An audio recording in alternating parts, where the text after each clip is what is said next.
Hello and welcome to another episode of C-Suite, a CEO chat. That's right. I am your host, Shawanna Kennedy, and I get to serve on this side where I get to talk to some amazing business owners, entrepreneurs, people who are doing the doggone thing across the globe. And today in this episode, I'm excited because this young lady, she is, when I say doing it, she is doing it, and she don't have any problem with showing up. She not only help you with your money, she is a community person that is in the community. She helps with youth. She do things for Christmas. I'm telling you, our interview is about to be so freaking juicy. So you might as well share it with someone you know right now. She is an author.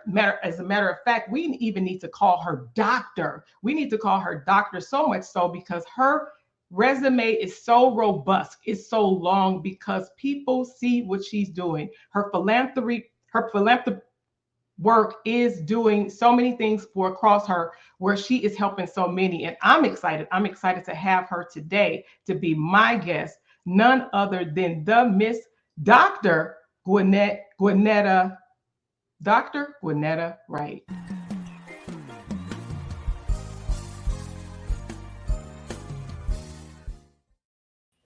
Hey, and welcome to the C Suite. Welcome to the C Suite. I'm excited that you are here with me. The things that you do, that you pause for the cause, guys, because she is really busy. So, matter of fact, even while we're doing it, y'all know how I feel. Your fingers do the walking. You're going to see that her resume is long and she is always out and about. Matter of fact, she is a woman evolved. She's somebody that just came back. I mean, she just off her, I bet her suitcase and she's on.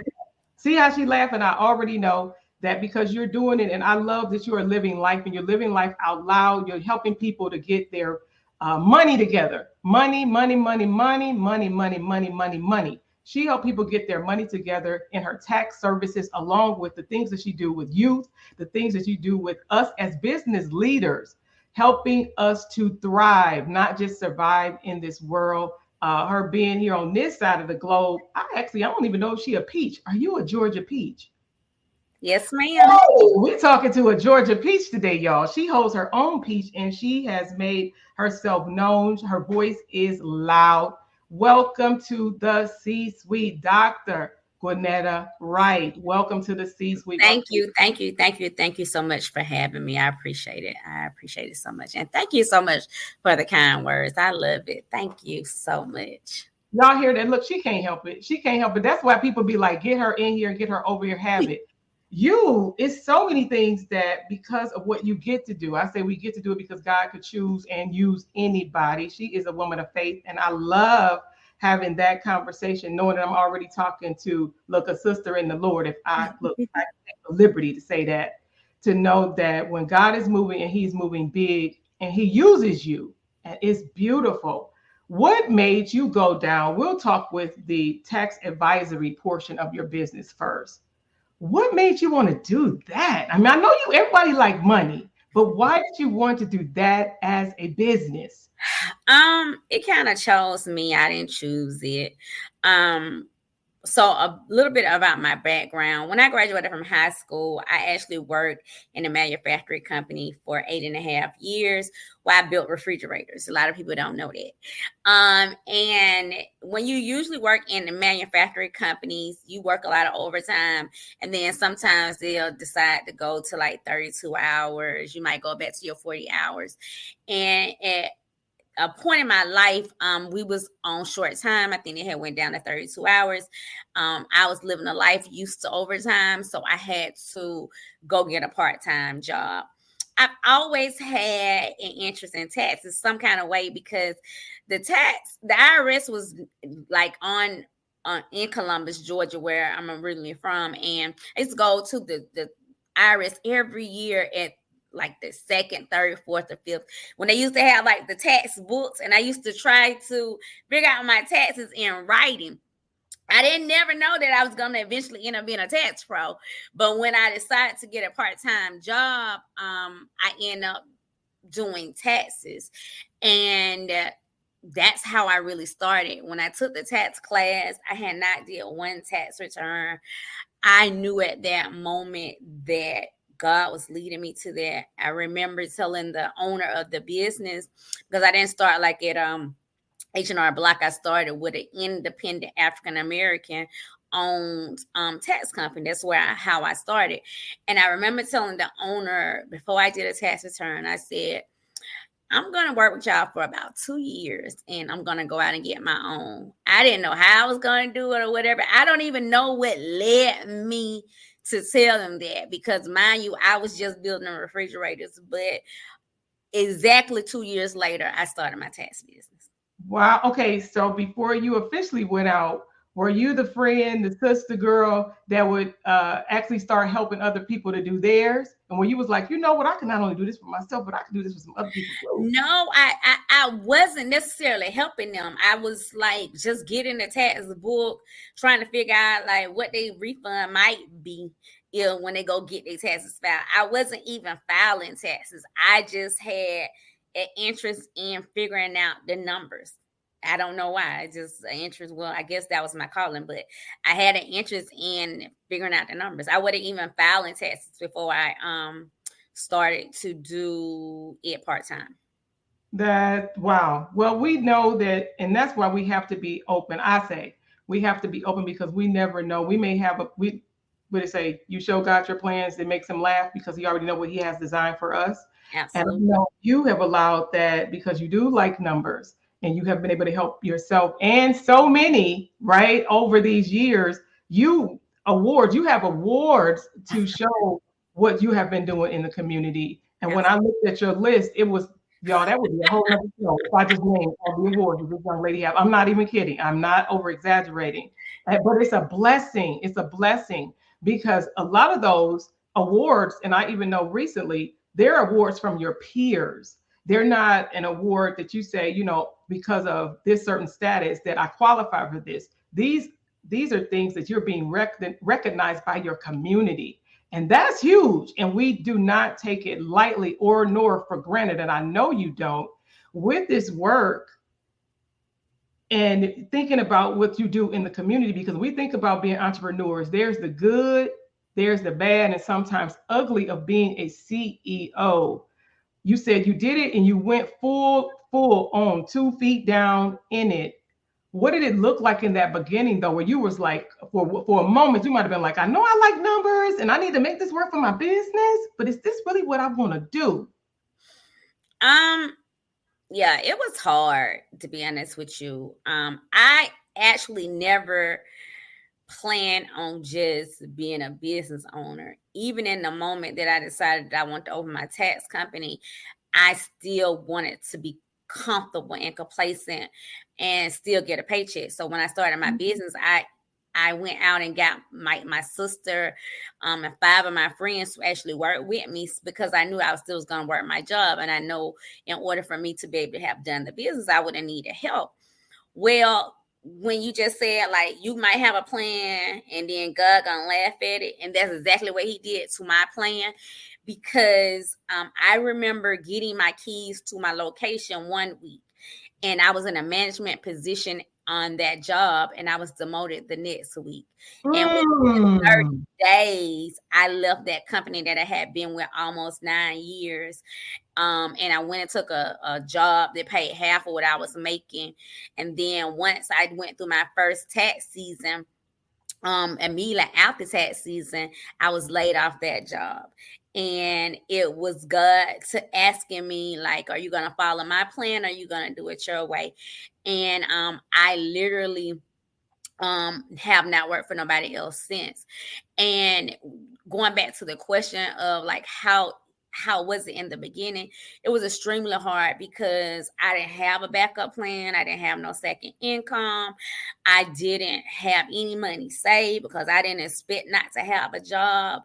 But my faith honestly is what guided me through it. I because I had no money. Right. Yeah, I know because when I think about the things that I often do, you hear me? I say we get to do, we get to do, we get to do, we get to do.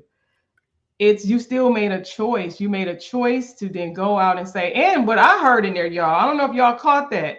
I went and got my sister and 5 of my friends. Now, talk about a tribe. talk about a tribe. Talk about the people that are around you that see something in you you and trust you enough to say, she got a level head. I like what she doing. I don't know what she doing, but I'm gonna be here to help and support her. You didn't say one friend. You didn't say one friend. You said my sister and 5 friends. What is it? I've been told too, and you think about it. Do you have those four tire friends or that flat tire friend? Who is that person if you on the side of the road? You immediately said, when I started this, look at what you even said you had in your hand, what God had already equipped you with. I think that is beautiful. So thank you, family and friends. Thank y'all, because it's amazing that you are so much so the woman that they was like, okay, Gwennetta, whatever the nickname they call you, that they trusted you. They trusted you. They trusted you enough to say, I don't know how this is going to work, but you did it. Now, to date, when you think about your business, how many staff do you have right now? Because you've been in business for a while now. I've been in business for 18 years. Shoot, I got about, let's see. I can't count them right off bat. So it's about 10. It's about 10 to 12 people that that contract, the independent contractors with my company. Yes. That's a lot of moving parts. And I know from starting out too, where you're everything. You're wearing every hat. You're wearing every hat. And that's what I'm saying. So you're saying when you realize I don't have anywhere else to go, there is no plan B, you immediately pulled in people. I know oftentimes for me, even starting a business, what is it? We sometimes have to hire tech before we hire people, but you went out and immediately hired people. And that is a blessing to have people right there to support you and to say, you know what? Yeah, God made it where I didn't have nowhere else to go but up, and to trust him because he cut out what I thought I could fall back on. He said, that's not how we doing it. So what would you say to a business owner or entrepreneur who they really know they're called to do something different and they kind of be nervous, which being nervous is not a bad thing? What would you say to that entrepreneur right now? I would tell them, one, to like really hone in to your relationship with God. To get real quiet and make sure it's him, because sometimes we can get tricked, right? I can't say that I recommend you just go quit your job, because in my case, I didn't necessarily quit my job. God made a provision for me not to have one and gave me the decision to follow him. But when the decision was given to me to follow him, I knew that I had no other way to go. I was scared if I didn't follow him, what my life would be like. And even in that, even in me making that decision, life wasn't just easy. A lot of people, especially church people or people who have relations with God, will make you think that, okay, if you follow God, it's just gonna be rosy dozy and you're not gonna have any problems. When I made that decision, it looked like my life had been turned upside down immediately. But I knew at that time God was testing me and wanted to see how bad I wanted. And I allowed him to lead me. I didn't allow the world to lead me, because a lot of times we'll listen to people with their business principles and we'll start trying to follow that path. But when I followed the path God was giving me and the things that he was downloading in me, that job that I left that I was making 50,000 at, I've made that probably 100 times, if not more, since I left there. So he will, if he gives you the vision, he will definitely make the provision. If you do the work, you trust in him, and you're obedient. That is correct. I totally agree. I love, love, love, love, love, love, love, love, love. I believe it has to be something that is higher than ourselves. And I'm a proponent that with all of the things that we get to see in this world, if you don't believe that there is something greater than us, then you really need to go back and check. when we just get to be able to see and touch and do things, there is something that is greater than us, and we all have a purpose. There is definitely a plan, and we're all called to do something. And there's nothing sweeter than being in what and operating in what you have been called to do. And it's obvious that the work that you get to do with helping people look, make their numbers count, make it make sense on that back end, but then it affords you to be able to do the things that you get to do in the community. I know every year I've seen you out there. I've seen you. It's cold, and I just be like, God bless them. God bless them. Where you're out during the holidays, and you do a big Christmas drive every year. You be in a parking lot, some location, and you have a big drive. But I know that it has been really, really, really successful. I know if my numbers serve me, you've been able to serve over 25,000 youth families to receive toys for kids over the years. And that is amazing. Talk to me. What even made you want to get into that? Because there's a lot of community things that you could do, but what made you have that heart for doing something like that?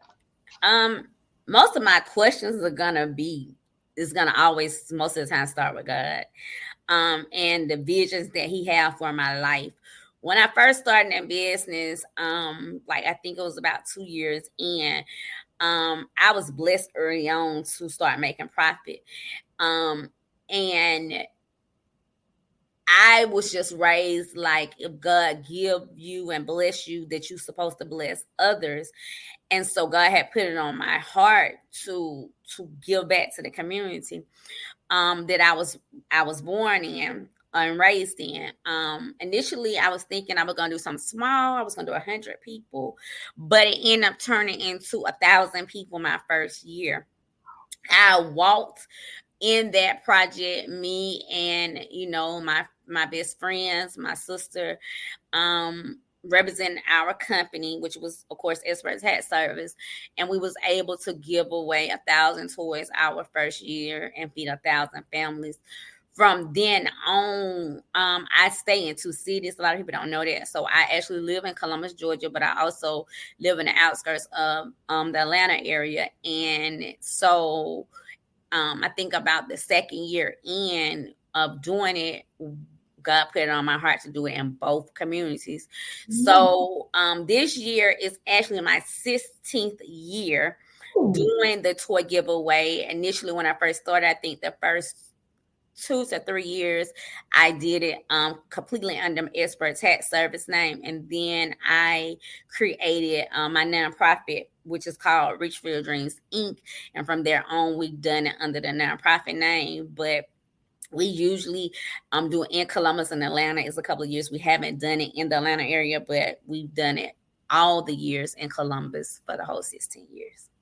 That is beautiful. That is beautiful. Wow. I now, because I haven't been in the state of Georgia that long. I'm a Ohio girl. Hey, y'all.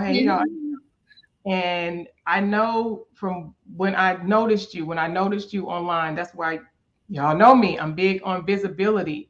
It's how are you showing up? What are you doing that people are really seeing? And I have to insert this too. We know a lot of things that we see online. Some of it is, of course, what people want us to see. But some of the stuff we see online, y'all, is really happening. It's really real. It is really what's happening. It's not some make believe. And people are choosing to share so that other people can see that, one, if they can do it, you can do it too. We can do it too. We can have it too. We can help more. So I appreciate you allowing others to see that. Now, being in business, I have to ask that. How do you believe being visible online has helped the things, whether it's with your tax business, whether it's with other people coming to want to donate in some way to some cause that you're about? How do you believe that as an entrepreneur, business owner, how does online visibility help you in what you get to do? It is one of the most important things when it comes to marketing and building my brand. Visibility is everything. A lot of times people will say, like, if you're giving from your heart, like, you don't have to tell anyone. But if you're a business owner, unfortunately, that's what you have to do. You have to have receipts. You have to show the proof, especially if you want to get people to sew into what you're doing.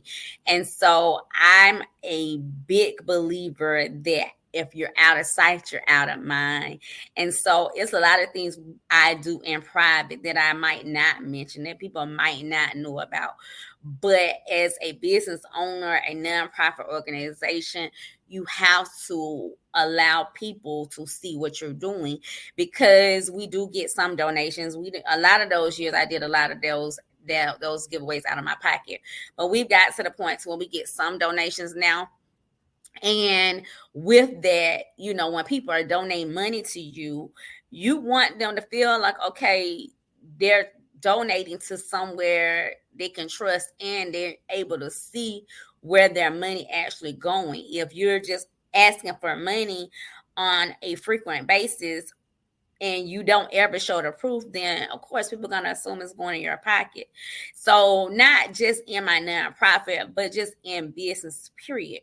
I don't believe if I wasn't as visible as I was, like you talk about my awards, like I've never got in business to get an award. Every time I get one, I'm humbly grateful for it. I probably literally have probably close to 50 awards over my entrepreneur journey, but I don't think I would have received any of them, because none of them, I ain't gonna say none of them, but the majority of them I never applied for them. So somebody just end up honoring me, and had I not been visible, then they wouldn't know what I was doing. And a great amount of my awards are humanitarian awards or community service awards, even though I get it for just regularly running my business as well. But a lot of them are for community service, a lot of them for humanitarianism. So yeah, I think it's very important. You got to be seen, especially in this climate of doing business. Yeah, I appreciate you saying that, because oftentimes they're saying, well, they don't have to see me, but then there's a way, and working with people to then say, even if you don't want your face to be seen, how can your hands be seen? How can your actions of the things that you're doing be seen? So you heard it. You heard it from someone who is seasoned, someone who is actually doing it. They've been in it for a minute. You heard, look, 20, 30 years, if you did to combine, we were to combine all of the things that she has been doing, and to hear it from a CEO, a person that is out there and amongst her peers and is recognized amongst her peers and in the community.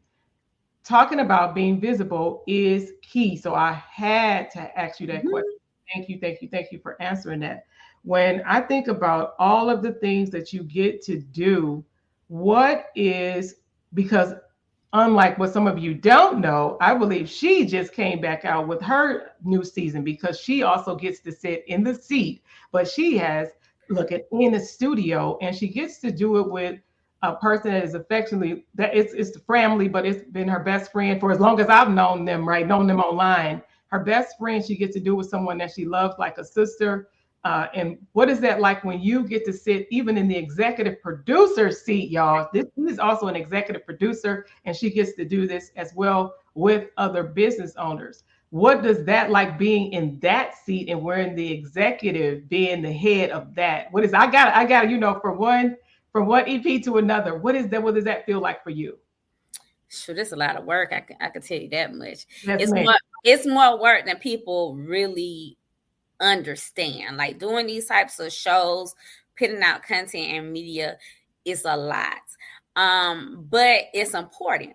I was on a recent podcast and I was just telling them that, you know, media is a big component of you building brand. At this point in your business climax, I feel every company needs some form of media, right? Sitting in that seat makes you be able to control your narrative. You're able to control the information that you want the world to see. It gives you a voice, right? And it gives you an opportunity to give other people a voice, for other people to be able to have brand awareness. So sitting in that seat, it's a lot, right? But it's necessary, because my three brand values is to serve, to educate, and to inspire. And one way I'm able to do that is by having my media platform, so that I can ultimately make sure like my viewers are educated, that the people that's watching, the people that's on my show, that they're inspired. And then I'm serving my audience, and I'm also serving the business owners and guests that I have on my show, to be able to again affect the masses. I love it. I love it. I'm over here like as if I was one of the audience people saying, yes, yes, yes, yes, yes. Because sometimes people, honestly, they don't get it. And so if you're a business owner or entrepreneur, you're listening, you're hearing this. This is so important. And I know, so some of us, it's time for you to come from behind the scenes so they can not only hear you, but so they can see you. Because I'm big on the no, like why people say no, like, and trust. No, no, like, and love me. Because if you love me, you rock with me. And then people need to see, because if they don't know you, they don't know you. And if they don't know you, whatever you might be selling or promoting, they won't be willing to extend the help, right? Or the people that they may know, even if they can't use your service. We have to remember that too.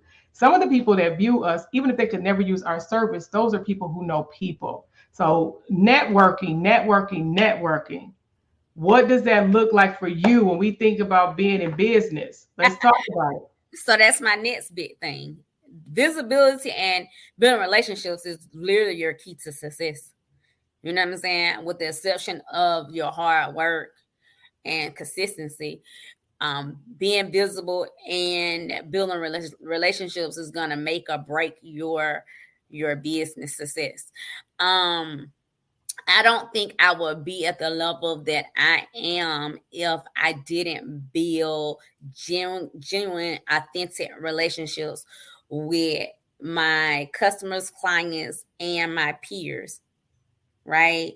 And with people that can open doors for me that I didn't even think that I can get in, put me at tables that I didn't think that I can sit in, give me a voice where I didn't think that my voice would be heard. There's a saying like that relationships is better than money. Like you can have all the money in the world, but if you don't have relationships, your money is not gonna buy you opportunity. Your relationships put you in front of somebody. Like a lot of times I give the example all the time of, think about you going for a job, and you might be overly qualified for that job, and somebody else, they might even have half of the qualifications you got. And we lived in a world where we be like, dang, how I didn't get this position. But a lot of times you're overlooked because you haven't built a relationship with somebody. And so I teach the youth, like, when you're in high school, when you're in school, don't bully people, don't look down on people, because you don't never know when those tables will turn.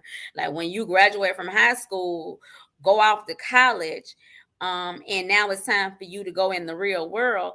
Those same people might be in position to let you in a door that you couldn't even get in. So it's real important as business owner. Like, networking has always been a part of my marketing plan. You know, it's essential that I attend so many events.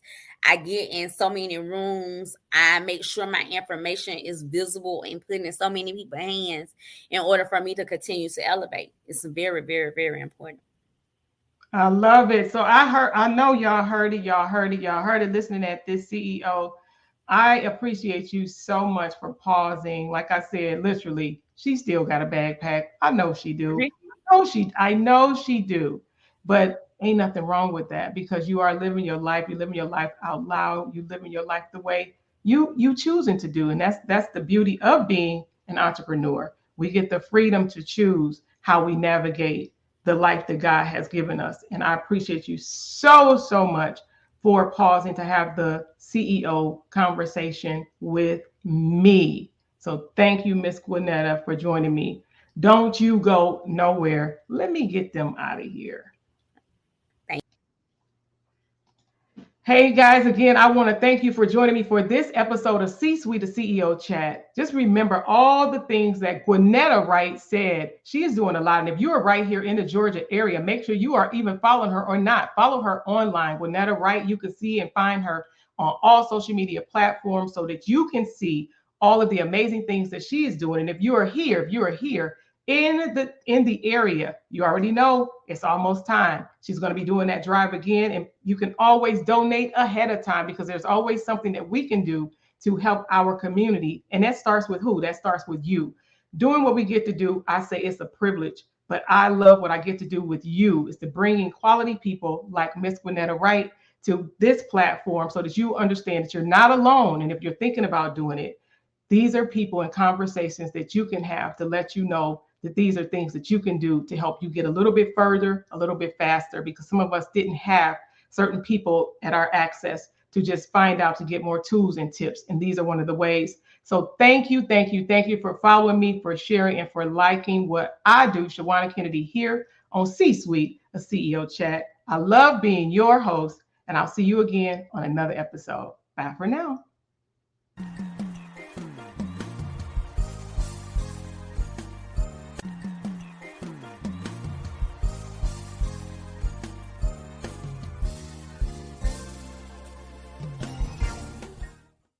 This episode is brought to you by Kennedy Media, your ultimate partner in content creation, video recording, and digital marketing. Be seen, be heard, and increase visibility in your business. Contact us today at KennedyMediaLLC.com, KennedyMediaLLC.com, and unlock your brand's full potential.